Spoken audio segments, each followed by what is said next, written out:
Bonjour Anthony Morel. Bonjour Peggy, bonjour Mathieu. Sauf que les freins restent nombreux sur l'électrique, l'autonomie, la recharge, le prix aussi évidemment. Vous nous dites que les choses pourraient s'améliorer? Il y a pas mal d'innovations en cours, oui, pour améliorer les contraintes liées à l'utilisation de la voiture électrique, notamment la contrainte du prix. Il y a une nouvelle génération de modèles low cost, par exemple, qui sont en train d'arriver. Et par exemple, un projet assez étonnant d'un constructeur bordelais qui s'appelle Gazelle Tech, comme Ah, une gazelle, hein. j'aime Ouais, beaucoup ce ouais. nom, Et alors, Gazelle tout Tech. est dans le nom parce que ils sont en train de faire homologuer une voiture électrique qui est très étonnante. Elle n'est pas incroyablement belle, elle n'a pas toutes les fioritures d'une Tesla haut de gamme, mais elle est fonctionnelle, elle fait le job. C'est une sorte de 2 chevaux électrique, si on peut dire, et surtout, elle est ultra légère. Il faut savoir que les 3 quarts de la consommation d'un véhicule sont liés à son poids. Et ici, tout a été optimisé. Elle est construite à base de matériaux composites, il y a un assemblage ultra simplifié, c'est presque un Lego. Le châssis, par exemple, c'est 10 pièces contre 300 pour un modèle classique. On le monte en 1 heure chrono.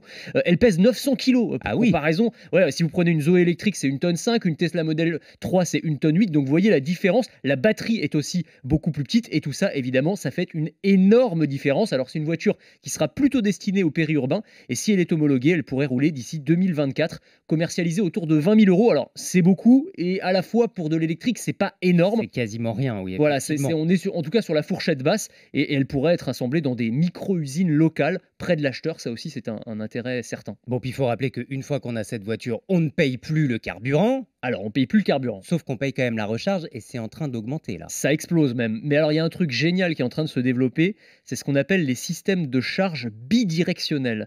En d'autres termes, c'est une borne murale pour recharger sa voiture à la maison, mais Ouais. qui fonctionne dans les deux sens.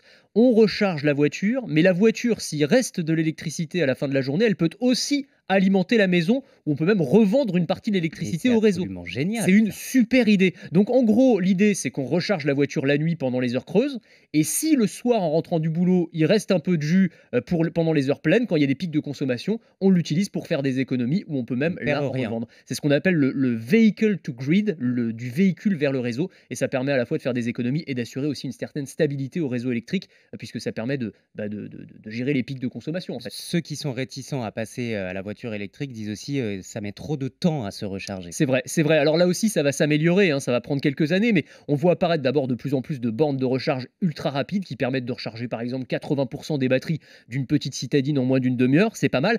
Et puis des innovations très prometteuses, par exemple une batterie électrique qui permettrait de récupérer 160 km en 2 minutes de charge. Ah oui, Là, c'est pas mal. Alors, c'est en cours de développement. C'est une startup israélienne qui s'appelle StoreDot qui travaille sur ce sujet. Je vous parlais récemment des systèmes de recharge ultra rapide pour les smartphones oui. qui se sont beaucoup améliorés ces dernières années. En fait, on va aller vers le même genre de technologie. Ça pourrait être lancé d'ici 2024. Et concrètement, on n'aurait pas à s'arrêter plus de temps que dans une station-service avant de repartir, ce qui serait révolutionnaire.